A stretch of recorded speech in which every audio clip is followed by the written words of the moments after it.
السلام علیکم پاکستان، السلام علیکم۔ جہاں جہاں تک میری آواز آ رہی ہے، سب سننے والوں کو میری طرف سے بہت سارا پیغام محبت، اور جہاں پہ رہیں خوش رہیں، امن و سلامتی میں رہیں، اور امید کرتا ہوں کہ آپ اپنی زندگی کے گزرتے ہوئے ہر لمحے کو بہت اچھی طرح سے گزار رہے ہوں گے، اور گزارنا بھی چاہیے، کیونکہ زندگی ایک بار ہی ملتی ہے، اور پھر نہ جانے اس کے بعد جو ہمارا اگلا سفر ہے وہ نہ جانے کس طرف ہمیں لے کے جاتا ہے، اور اس کا کیا انجام ہے، اور ہماری پھر حالتیں کیا ہوتی ہیں۔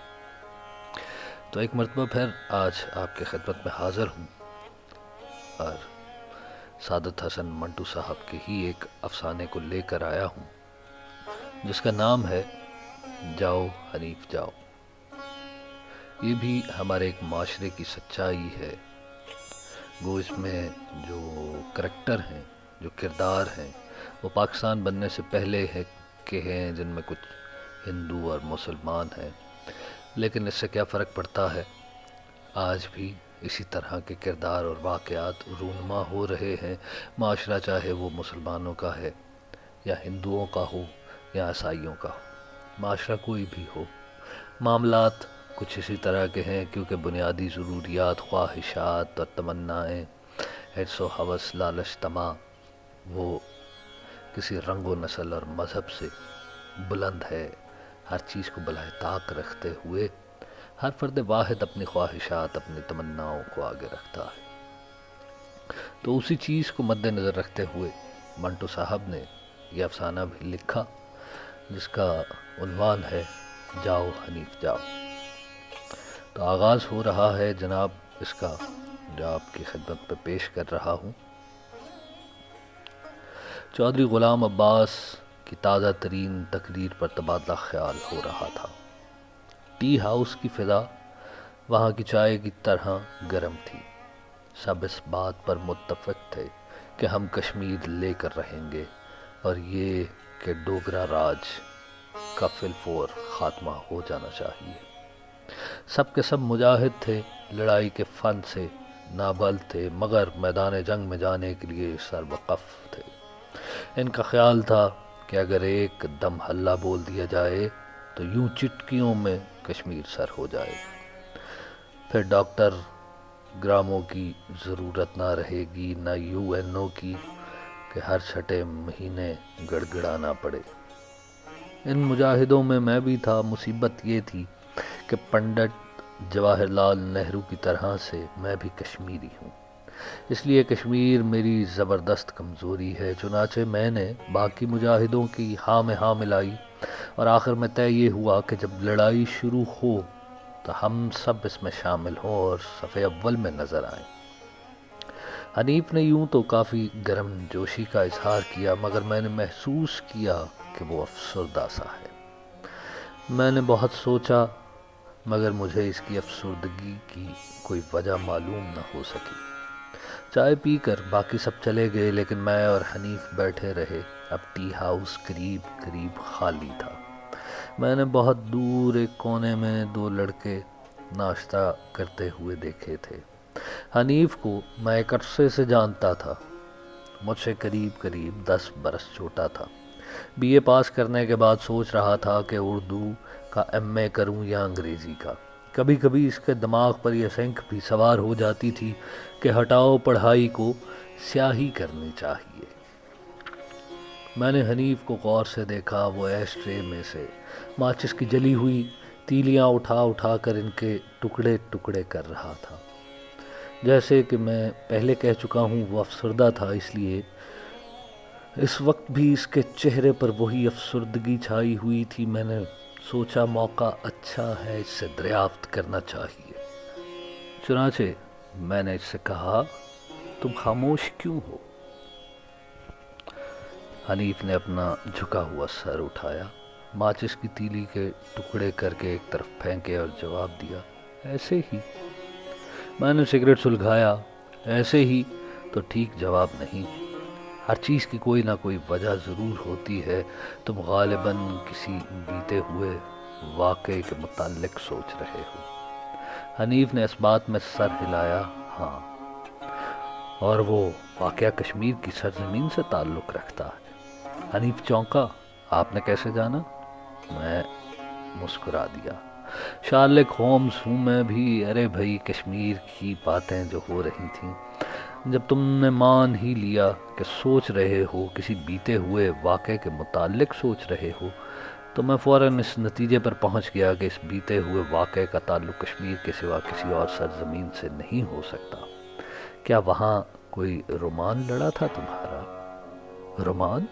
معلوم نہیں جانے کیا تھا، بہرحال کچھ نہ کچھ ہوا تھا جس کی یاد اب تک باقی ہے۔ میری خواہش تھی کہ میں حنیف سے اس کی داستان سنوں۔ اگر کوئی امر مانے نہ ہو تو کیا تم مجھے بتا سکتے ہو کہ وہ کچھ نہ کچھ کیا تھا؟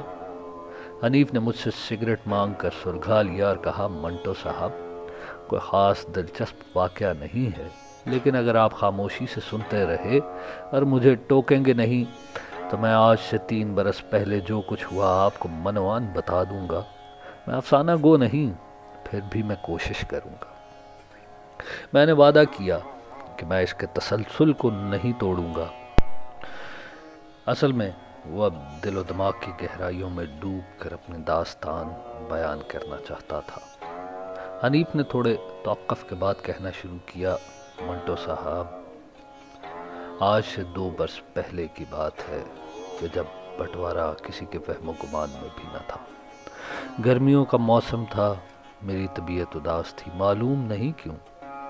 میرا خیال ہے کہ ہر گوارا نوجوان اس قسم کے موسم میں ضرور اداسی محسوس کرتا ہے۔ خیر، میں نے ایک روز کشمیر جانے کا ارادہ کر لیا، مختصر سا سامان لیا اور لاریوں کے اڈے پر جا پہنچا۔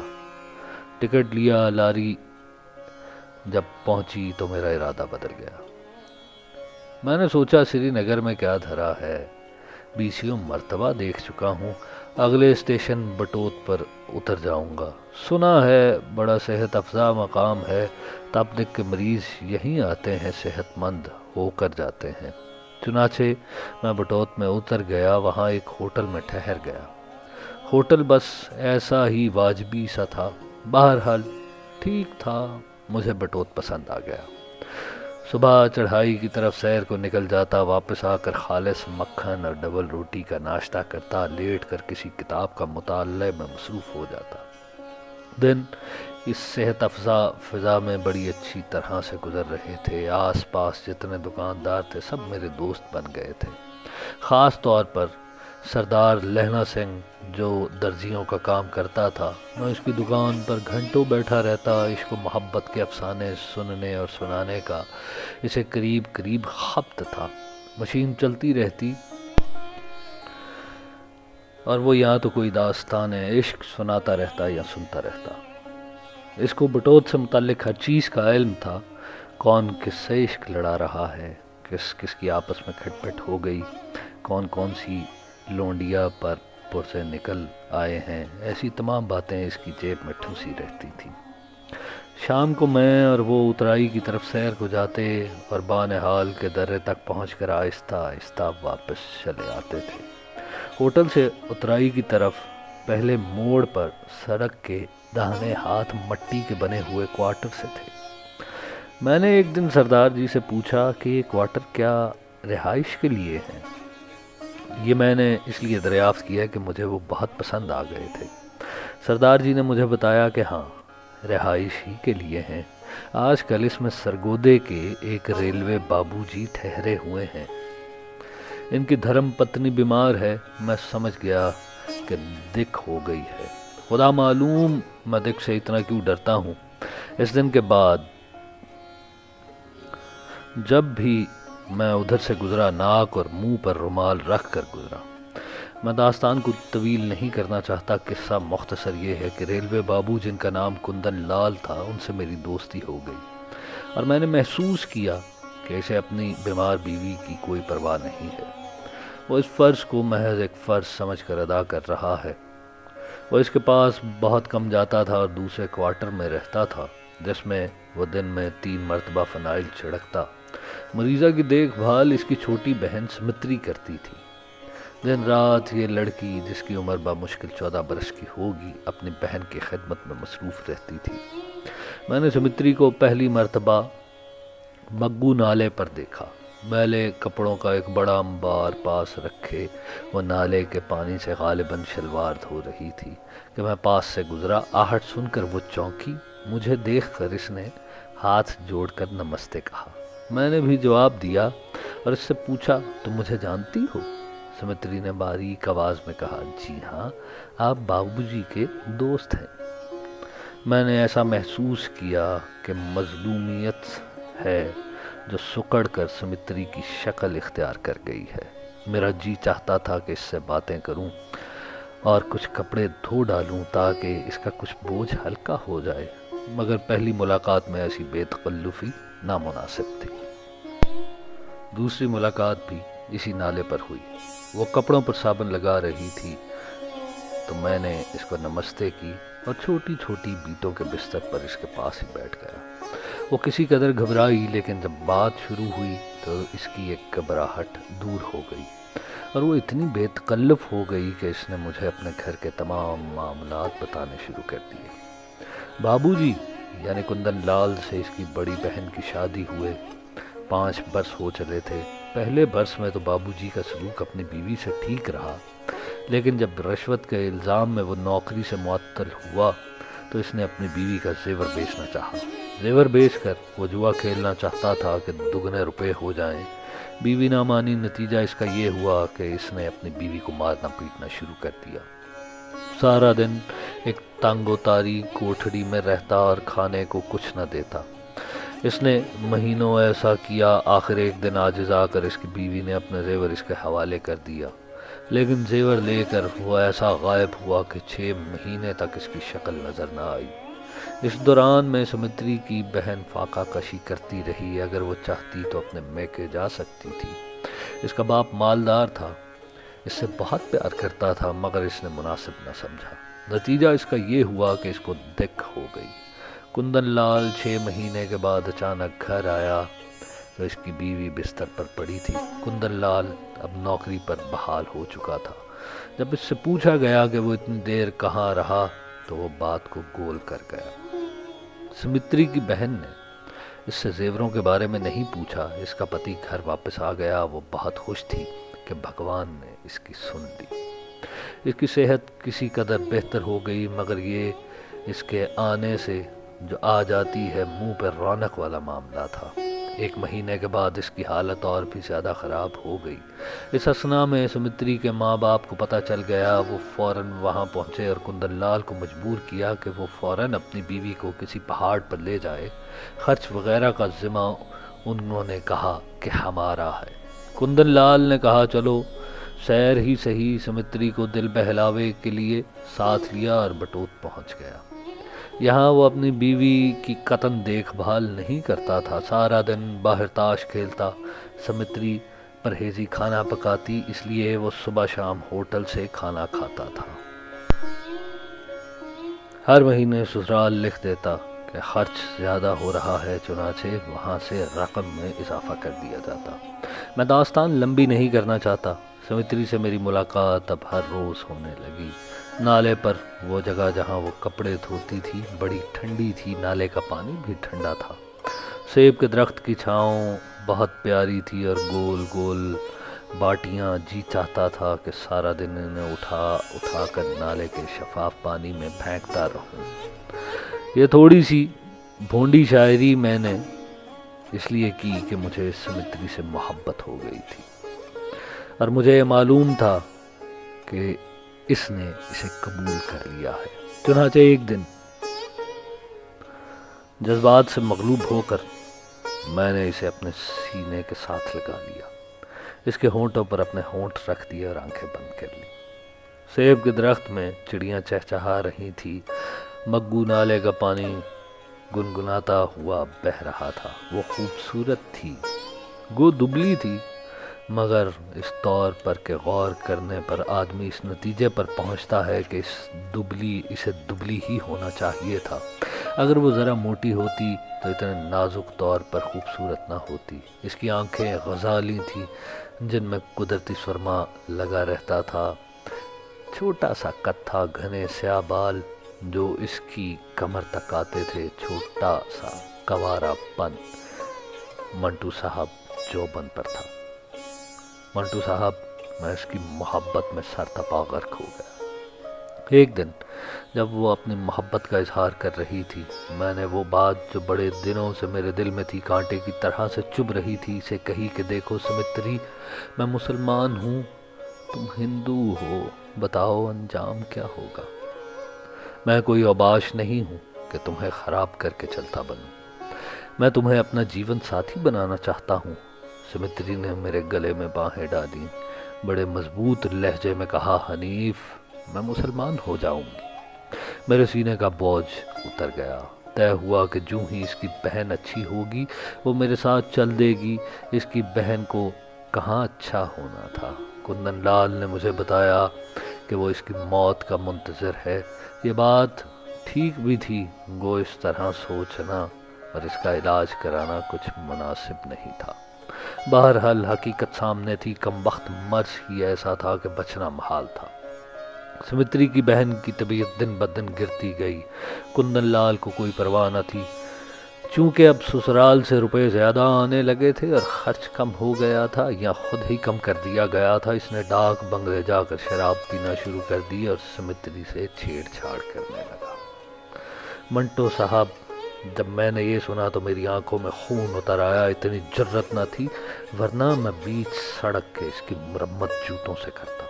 میں نے سمتری کو اپنے سینے سے لگایا، اس کے آنسو پونچھے اور دوسری باتیں شروع کر دیں جو پیار محبت کی تھی۔ ایک دن میں صبح سویرے سیر کو نکلا۔ جب ان کے کوارٹروں کے پاس پہنچا تو میں نے محسوس کیا کہ سمتری کی بہن اللہ کو پیاری ہو چکی ہے۔ چنانچہ میں نے دروازے کے پاس کھڑے ہو کر کندن لال کو آواز دی۔ میرا خیال درست تھا، بیچاری نے رات 11 بجے آخری سانس لیا تھا۔ کندن لال نے مجھ سے کہا کہ میں تھوڑی دیر وہاں کھڑا رہوں تاکہ وہ کریا کرم کے لیے بندوبست کرائے۔ وہ چلا گیا۔ تھوڑی دیر کے بعد مجھے سمتری کا خیال آیا، وہ کہاں تھی؟ جس کمرے میں اس کی بہن کی لاش تھی بالکل خاموش تھا۔ میں ساتھ والے کوارٹر کی طرف بڑھا، اندر جھانک کر دیکھا سمتری چارپائی پر گٹھڑی سی بنی لیٹی تھی۔ میں اندر چلا گیا، اس کا کندھا ہلا کر میں نے کہا، سمتری، سمتری۔ اس نے کوئی جواب نہ دیا۔ میں نے دیکھا اس کی شلوار بڑے بڑے دھبوں سے بھری ہوئی تھی۔